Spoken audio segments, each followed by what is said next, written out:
Guys, it's Angela with Panda Kisses, and I'm going to try to record and show you how I made the Perk on the Porch's key fob with fabric versus vinyl. So this is my bigger hoop because I'm going to make the 6x10. So I have my bigger hoop. I have one sheet of tearaway. I have the file loaded. The first step is gonna go and put the placement step onto your stabilizer. So I'll come back and show you what that looks like. Hi guys, so there is what the placement stitch looks like. Now you're really just gonna measure across this way and double it. And then I did 10.5 right here, so you had a little bit over each edge.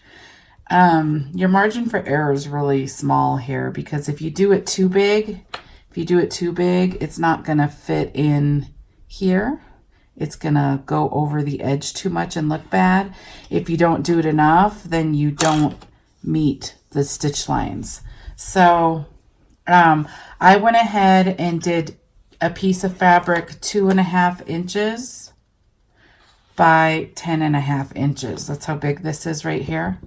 And then if you're familiar with bias tape, that's pretty much what I did. And then I made sure it still fit and it would catch on both sides. It's really close and it has to be really close to make it work. So let me show you. Sorry, I'm just gonna do this as my iron. So here's my 2.5 by 10.5, and I'm just gonna iron it.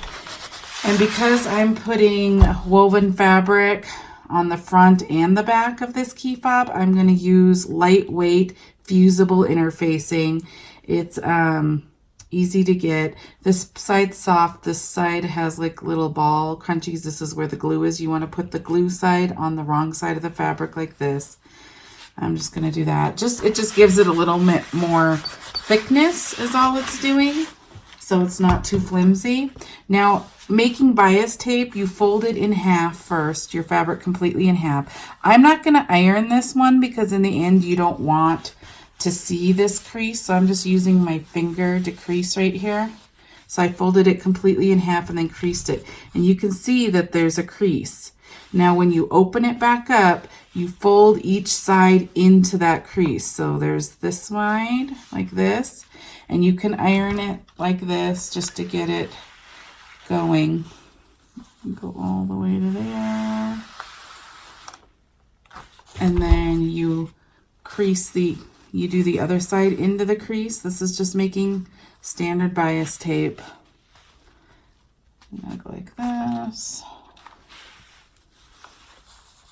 And you don't want to overlap too much because then your width's not going to be right and it's not going to fit in the stitch. So we can test it out and see if I ironed correctly. So now I'm going to put them both together and just iron across. They should kind of meet up but not overlap. I'm not the best at this, but I'm just showing you how to do it. Okay, now let's see if it works. The other one worked. If you have to adjust it a little, you can do that too, because all it is an iron crease. Okay, so bring your template back, and then you can just kind of eyeball over it and see if you can get on both sides all the way down, because you're going to want it. The key is to make sure that it catches all the way down. Okay, so then the next step is going to be to stitch. It's going to stitch this, the front and the bottom. So you're going to want to put your bottom on first. So that's just how you do your fabric. Again, 2.5 inches by 10.5 inches. Crease in the fold in half, crease in the middle, fold both sides to that crease, and then iron. And then you can double check by making sure it will meet all the lines. If it does not, then just move your fabric out a little bit more so it catches. Keep in mind you have your hardware right here. This is the 1 1/4 one. Make sure you're not too far out on either side, otherwise it's gonna look silly. But this one's probably just about right. Okay, and then when you have both your pieces, go ahead and flip your hoop because you're gonna tape it. So get one of these, whichever one you like the least, because the other one's going to be on top. I think I like this one the least. So go ahead and you'll have a little bit of overlap right there. Remember, we cut it at 10.5, so you could have a little bit overlap on either side. So you can go ahead and I kind of look this way first and get it to about where there's overlap on both sides. And then I scoot it up until I just get past this line. Let me see. The line over just a tiny bit. You're not going to do a lot. You just want to double check that it's going to catch on both sides equally if you can. This side's showing, so it needs to go this way a little bit. Okay, we'll wish for luck.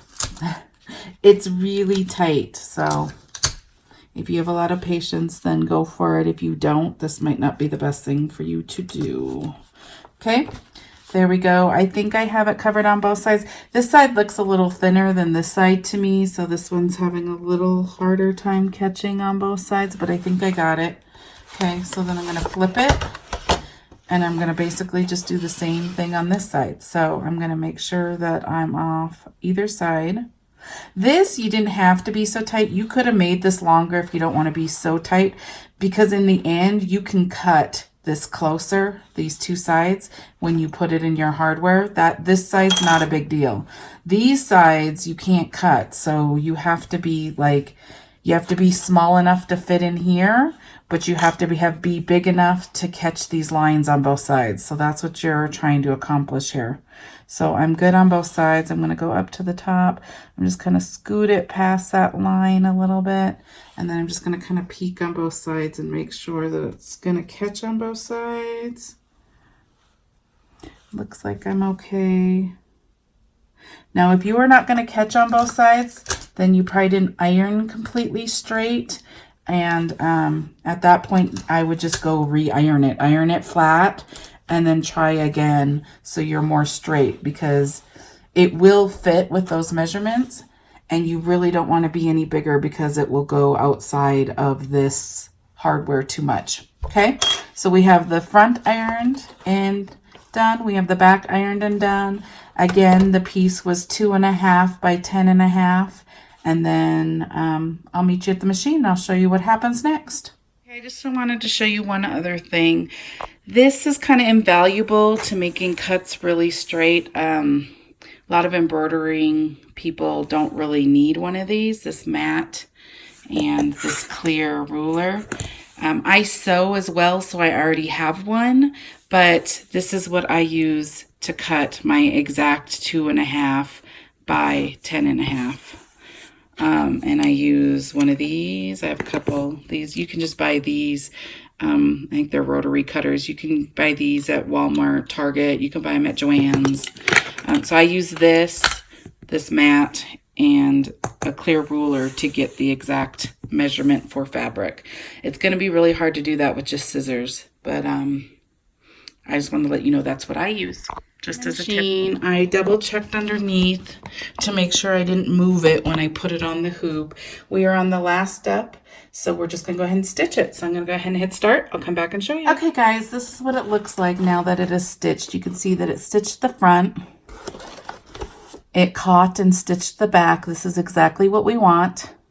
And you can see how close to the edge it is. I could have pushed this side to here further, but it caught everywhere, so we're good. So we're going to go ahead and take it out of the hoop.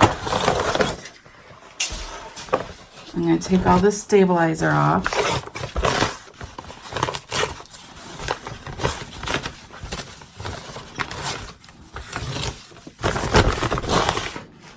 Okay, there's your fob basically. So now we're going to take the hardware. You get this and a ring. It comes with that and a ring. If you need to know where to get these, there's 2 different sizes. If you go to Jen's file, like if you go to Parker on the Porch and you go to the wristlet, if you click in there, there's like, it says it has the tool linked in there. It has 2 different size hardware linked in there. So all you do is click on it and it brings you to a link where you can buy it. And that's what she had bought. So go ahead and do that if you're looking for this. I'm going to show you how to use it. So now that you have this done, you can pick, ultimately this is the right side because it has the better stitching. If you look on the other side, you can see the underneath stitching, but honestly, you could use either side, whatever side you liked better. I'm going to just use this side. You can cut this more right here if you want. at the edge. This is going to stay frayed, but it doesn't matter because it's going to be inside your hardware. So I might actually, let me see. No, it fits fine. So I'm going to keep it the way it is. Okay, so I'm going to go ahead and fold this in half. And then I'm going to take my hardware right here. I'm actually going to cut this because some of the stabilizers or the interfacing is showing. I'm just going to get it clean so it's a clean edge. I barely cut off anything. But anyways, I'm going to put it back in like this. I'm actually going to use this side. You can see on here that my back overlaps a little bit and I can see it. It's not that big of a deal. It just means I didn't push the fabric the same distance away. So, but I like this side better. So I'm going to make sure this is my front and that's my back. Okay, so do that. Pick whatever side's better. I want the better side. Okay, now the front, there's a front and a back to this. This is the front. The back has the two little markings on it. So I'm going to put this in the front. Okay, and then I'm just using needle nose pliers. There is a special tool. I always make this a little smaller because it's really hard to work with it being so wide. I'm not going to close it all the way. I'm just going to make it a little smaller so it catches a little easier. I have a hard time. My stuff moves around too much when I'm doing these. So I'm just going to close it a little bit. See, it's just closed a little bit. Then I'm going to go ahead and put it back in. And cut this little string sticking out now. Okay. So go ahead and put it in. There we go. Now I use a towel over it so it doesn't scratch up the metal. That tool that Jen Links has like rubber on it so you wouldn't scratch up and you can see what you're doing, which is a good tool. I might actually buy that. So I'm just going to get it closed a little better. And I didn't move it over enough. So let me see. Okay. Some of mine's showing. This isn't the best, but it's all right. It shows you how to do it. You might execute it better than I do. Okay. Go right there. Close it up. Okay. There you go. There you have it. You have a fabric key fob. So then you can just take, if you made a bag, it probably has a ring. This is the other one I made right here. I put vinyl on the back of this one.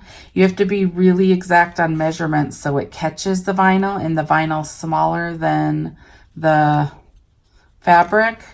It's hard to do. You just have to be really good with measurements is all. So I'm going to go ahead and take this one off. Maybe.